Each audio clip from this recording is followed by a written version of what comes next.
Hi, I'm Delphine. My parents disinvited me from Thanksgiving because my sister's boyfriend was coming, and they thought I'd be too hard to explain. But guess what? He ended up calling me CEO at the table. The look on their faces? Unforgettable. But how did it get to that point? How does a family make you feel like a stranger in the home you helped pay for? Have you ever felt like the outsider in your own family? Are you listening to this late at night or during your morning commute? Where are you watching from? Drop a comment, I genuinely want to know.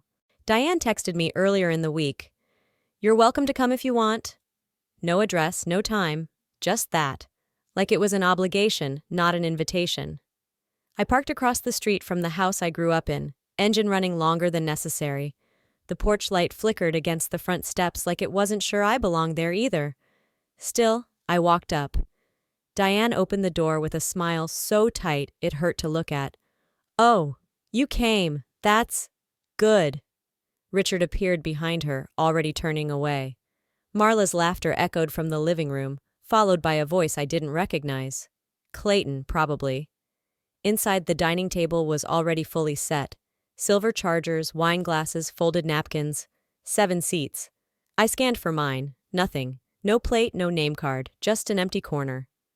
I didn't know you'd make it, Diane said, walking past me. We had to prioritize seating tonight. I went to the hallway, pulled out a spare chair, and placed it at the edge of the table. No one noticed. Dinner started. Richard made a toast to Marla's latest leadership workshop, like she'd won a national award. Clayton nodded supportively, his hand on her back. Diane turned to me mid-salad. You must be so busy these days, running your whatever it is, still doing the tech thing? It's going well, I replied, voice flat. Marla smirked. I thought you might not come, with all your important CEO duties? I smiled. I had a window. After dinner, Viola handed me her phone quietly as we cleared dishes in the kitchen. A screenshot, a family group chat I wasn't in. Diane. Delphine can be so cold. She doesn't really belong in family spaces like this. Richard. Marla. I handed the phone back. Thanks for showing me, I said. Viola nodded once and returned to stacking plates. I drove home in silence. The photo of the table sat open on my phone. 7 seats, mine off to the side. Unnamed, unacknowledged. I remembered Diane's soft chuckle. We had to prioritize seating tonight. For a moment, I questioned if I imagined it all. Maybe I read too much into it. But the chat thread said otherwise. That night, I lay in bed scrolling back through their messages. My name only ever came up when someone needed something, or when I wasn't around to defend myself. I stared at the ceiling. No tears, just the heavy awareness that settled in my chest like a brick in water. I wasn't erased by accident. It was coordinated. The subject line read, Just a heads up. You should see this. It arrived at 12:42 p.m., mid-bite of a cold kale salad in the Cordix lounge. We'd just closed a major contract. My phone buzzed once, then again. It was from Erica, a colleague I respected enough to not ignore. She'd forwarded an email chain between a recruiter and Marla. At first glance, it was nothing. A reference letter for Clayton. Then I hit the 4th paragraph. He used to date my sister. She's brilliant, but intense. Not exactly leadership material. I stopped chewing. My fingers hovered above the screen, as if touching it too long might make the words truer. The recruiter had replied with a thank you. Clayton CC'd in, oblivious. It wasn't just a dig. It was a quiet assassination, slipped in with a bow. I didn't respond. I didn't forward it. I just stared. Marla had posted on LinkedIn that morning. Here's to women lifting women. A filtered photo of her hugging a junior coworker. The caption made me laugh out loud, sharp and joyless. I bookmarked the email and set my phone face down. Later that week, I got an email from a podcast I'd been scheduled to guest on for months. A polite cancellation. We've decided to take the show in another direction. No explanation. Until one of the producers off the record said, there were concerns around integrity, something about internal reputation issues. I didn't need to ask for specifics. The phrasing was too close. Ethically complicated. Her words. I stared at the email thread again that night, typed out a reply to Marla. Why did you think no one would show me this? Then deleted it. She wouldn't deny it. She'd spin it. This isn't high school, I muttered. But the betrayal didn't feel juvenile. It felt practiced. The worst part wasn't the sabotage. It was the smile I imagined she wore while writing it. At 10:07 p.m., a new text popped up from Diane. Saw your LinkedIn. Did something happen with that podcast? Hope everything's okay. Just checking in. Just checking in. Like she hadn't toasted Marla's marketing certificate 2 weeks ago while pretending my face wasn't 6 feet away. My thumb hovered over the block button. I didn't press it. I closed the text and sat in the quiet of my apartment, the hum of the fridge the only sound. They'd been watching the whole time, just not to support me, only to see me stumble. The notification came in just as I stepped out of the elevator. Large transaction approved on secondary account. At first, I thought it was a system error.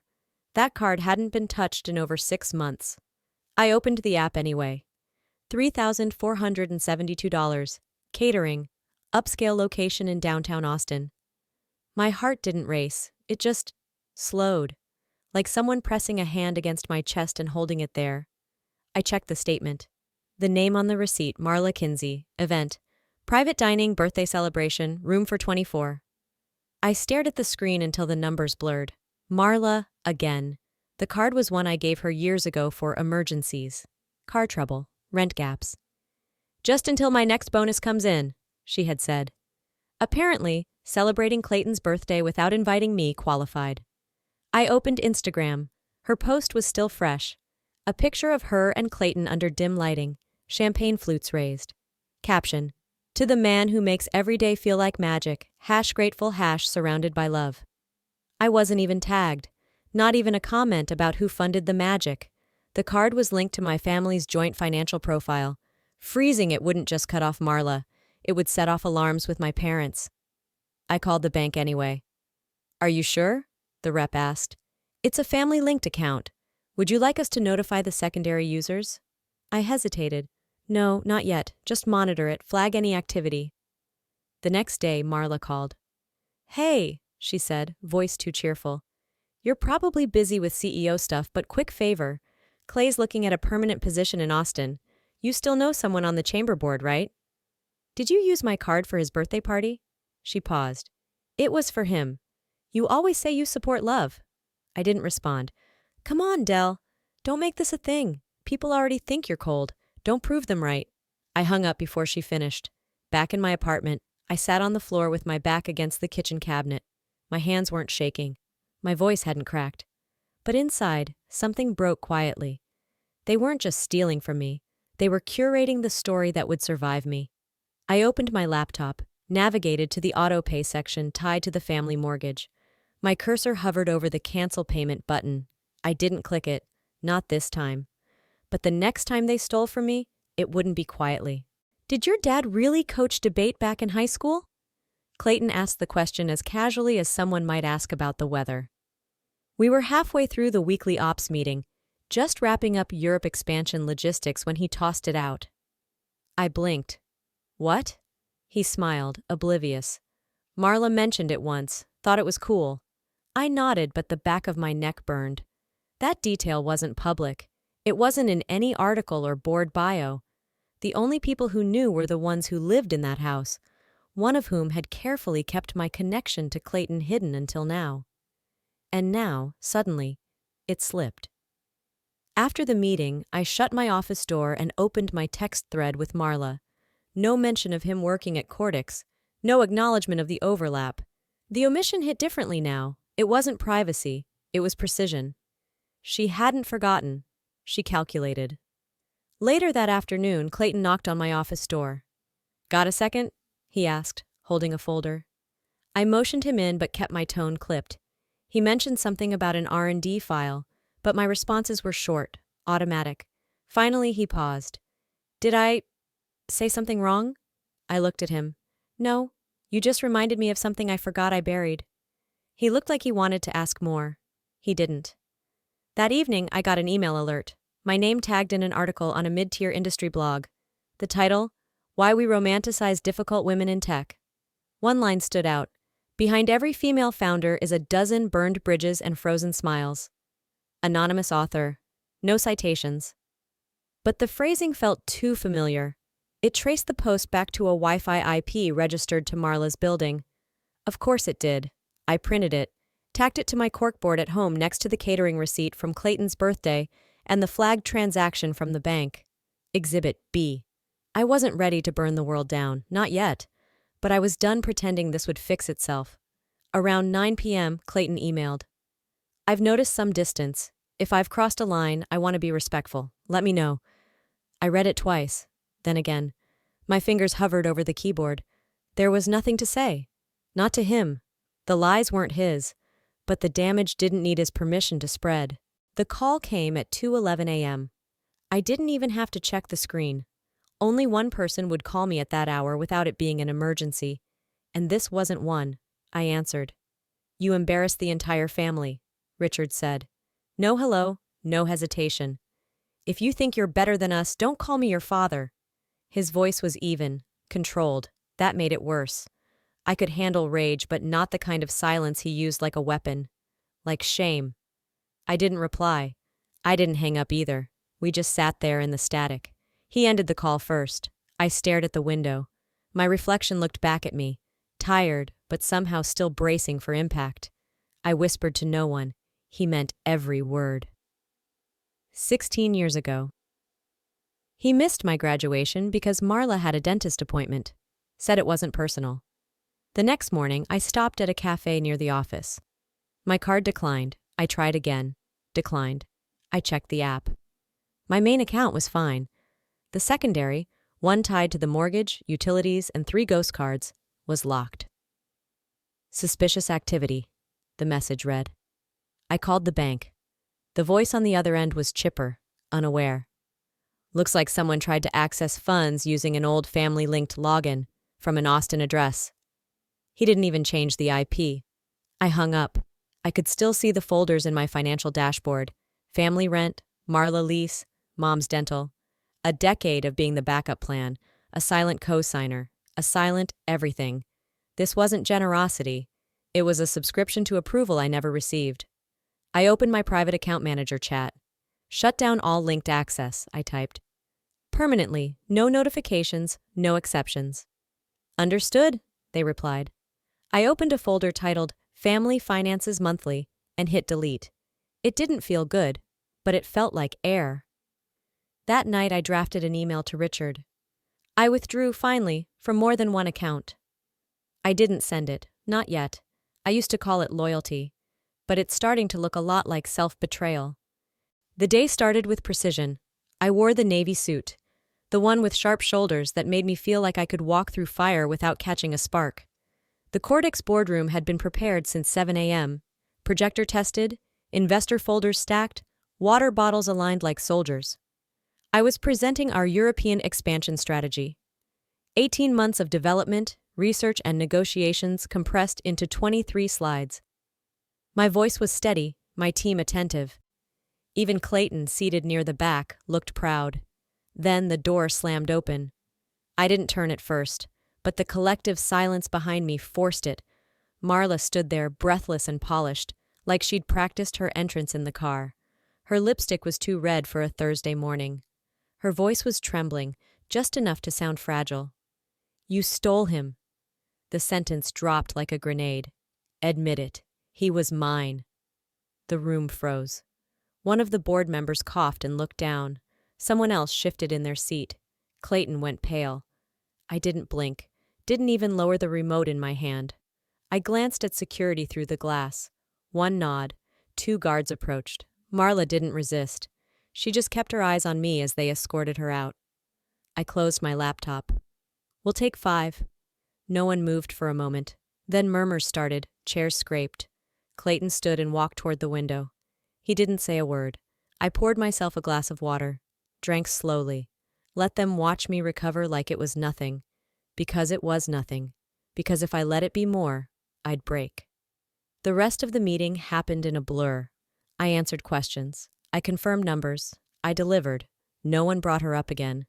Back in my office, the silence felt like a crime scene. My assistant slid a note across the desk. Mr. Hale submitted a department transfer request. I didn't react, not then. Later, I opened the HR portal. His form was already logged. Reason? Professional boundaries. I wanted to scream, to call him and ask if he believed her, if he thought I orchestrated this like a plot twist in some office soap opera. Instead, I clicked approve. Effective immediately. I stared at the screen until it dimmed, then went black. That night, I sat on my couch in the dark. The city outside buzzed without me. My phone buzzed once, voicemail from Marla. You deserved it. I didn't play it again. If this is what surviving looks like, why does it feel so much like losing? The envelope was thick. No return address, no handwriting. Just my name typed on a sticker like it belonged to some faceless bill collector. For a second, I almost tossed it, but the weight of it told me it wasn't junk. Inside, copies, dozens of them, utility bills, mortgage payments, medical copays, transactions logged over years, all from me. Highlighted lines, recurring autopay from D. Landry. There was no note, no explanation, just receipts. Someone knew. Someone had been watching, and someone wanted me to see it clearly. I sat at my kitchen counter, flipping page after page. I'd always known I was carrying the weight, but seeing it in black and white, stacked like silent testimonies, was different. It felt like someone whispering behind me, "You're not imagining it. You were used." That same week, I came back to the office after a strategy session to find another envelope on my chair. Diane's handwriting. I knew it instantly. Inside, one page. "We all make mistakes, but I'm still your mother, and that means something." That was it. No, I'm sorry. No, I was wrong. Just a reminder that biology was a debt I hadn't finished paying. I walked the letter to the shredder, but my hand stopped halfway. Part of me wanted to destroy it. Another part, some twisted version of self-preservation, wanted to frame it. Proof of what gaslighting looked like in cursive. Instead, I folded it neatly and locked it in the drawer with the financial records. Let it sit there.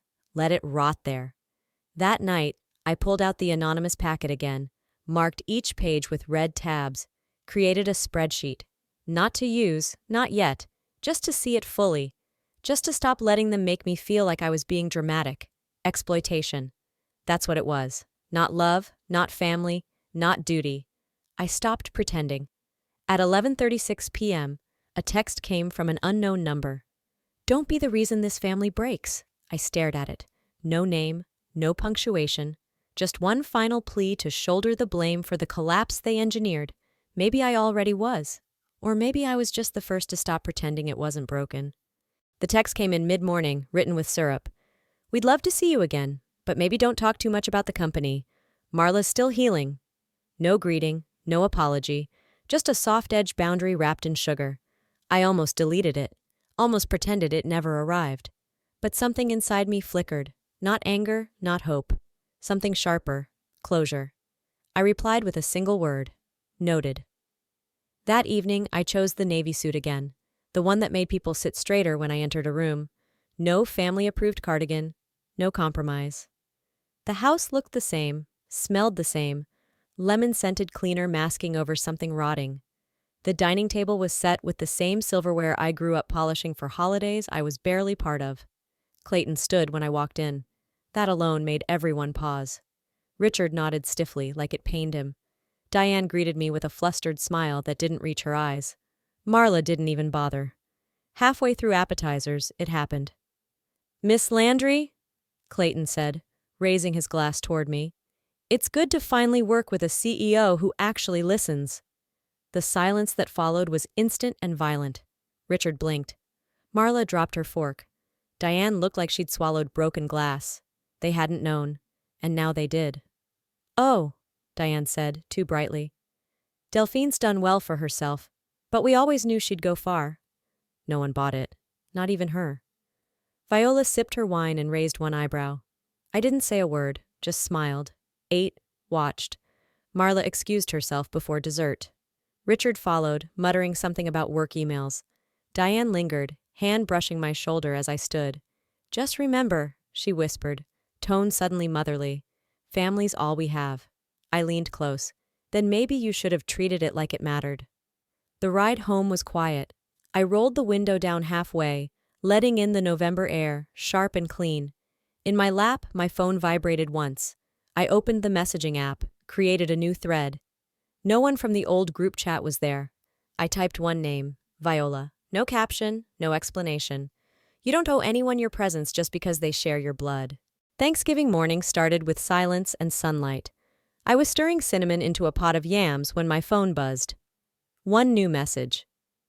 Made the sweet potato dish you love. Marla hasn't eaten much all week. Hope you'll come.